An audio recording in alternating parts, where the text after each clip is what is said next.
10 ಜನ ಮಳೆಯಿಂದ ತೀರ್ಕೊಂಡಿದ್ದಾರೆ ಬೆಂಗಳೂರು ಸಿಟಿಯಲ್ಲಿ. ಅವರ ಆತ್ಮಕ್ಕೆ ಶಾಂತಿಯನ್ನು ಕೋರ್ತೇನೆ.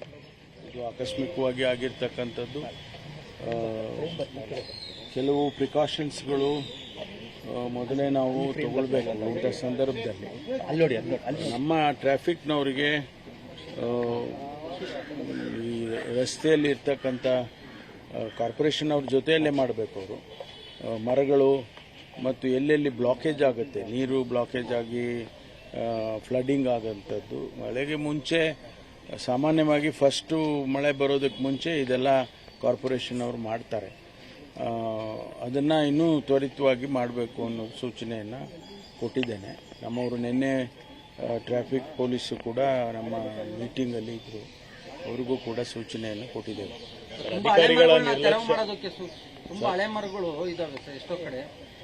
ಅದೆಲ್ಲ ಕಾರ್ಪೊರೇಷನ್ ಅವರು ಮೊದಲೇ ನೋಡ್ಕೊಳ್ಬೇಕು.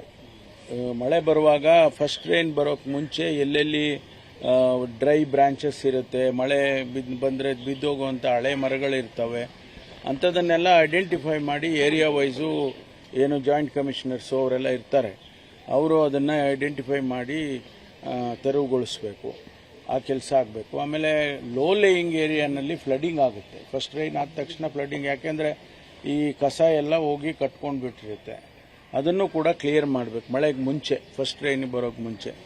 ಅದನ್ನು ಮಾಡಿದರೆ ಸ್ವಲ್ಪ ಮಟ್ಟಿಗೆ ನಾವು ಅವಾಯ್ಡ್ ಮಾಡಬೇಕು. ಸರ್ಕಾರಗಳು ಬದಲಾಗ್ತವೆ, ಪಕ್ಷಗಳು ಬದಲಾಗುತ್ತೆ, ಆದರೆ ಅಧಿಕಾರಿಗಳು ಸ್ಥಾನದಲ್ಲಿರೋರು ಅನೇಕ ವರ್ಷಗಳಿಂದ ಅವರು ಮಾಡೋ ಕೆಲಸ ಮೇಂಟೆನೆನ್ಸ್ ಮಾಡಿದ್ರೆ ಈ ಸಮಸ್ಯೆಗಳೇ ಆಗ್ತಿರ್ಲಿಲ್ಲ. ಇದು ಪ್ರತಿ ಬಾರಿ ಪಕ್ಷಗಳ ವಿರುದ್ಧ ಅಲ್ಲ, ರಾಜಕೀಯ ವಿರುದ್ಧ ಅಲ್ಲ, ಸರ್ಕಾರದ ವಿರುದ್ಧ ಅಲ್ಲ, ಅಧಿಕಾರಿಗಳೇ ಕೆಲಸ ಮಾಡ್ತಿಲ್ಲಲ್ಲ ಸರ್.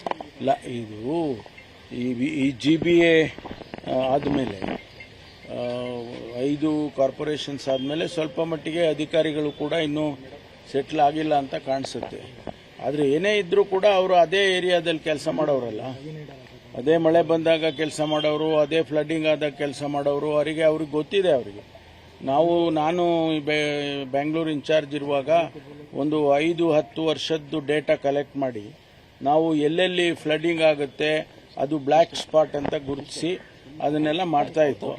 ಅದು ಮಾಡಬೇಕು, ತ್ವರಿತವಾಗಿ ಮಾಡಬೇಕು. ಈಗ ಬ್ರ್ಯಾಂಡ್ ಬೆಂಗಳೂರು ಮಾಡ್ತೀವಿ ಅಂತ ಅನ್ಕೊಂಡಿದ್ವಿ, ಆದರೆ ವಿರೋಧ ಪಕ್ಷ ಟೀಕೆ ಮಾಡಿದಂತೆ ಬ್ಯಾಡ್ ಬೆಂಗಳೂರು ಆದಂತ ಪರಿಸ್ಥಿತಿ ನಿನ್ನೆ ನಾವು ನೋಡ್ತಾ ಇದೀವಿ ಸರ್. ಆ ರೀತಿ ಏನು ಅಂದ್ಕೊಳ್ಳೋ ಅವಶ್ಯಕತೆ ಇಲ್ಲ. ಅದನ್ನ ನಾನು ಹೇಳಿದಾಗೆ ಅದೇ ಅಧಿಕಾರಿಗಳೇ ಇದ್ದಾರೆ.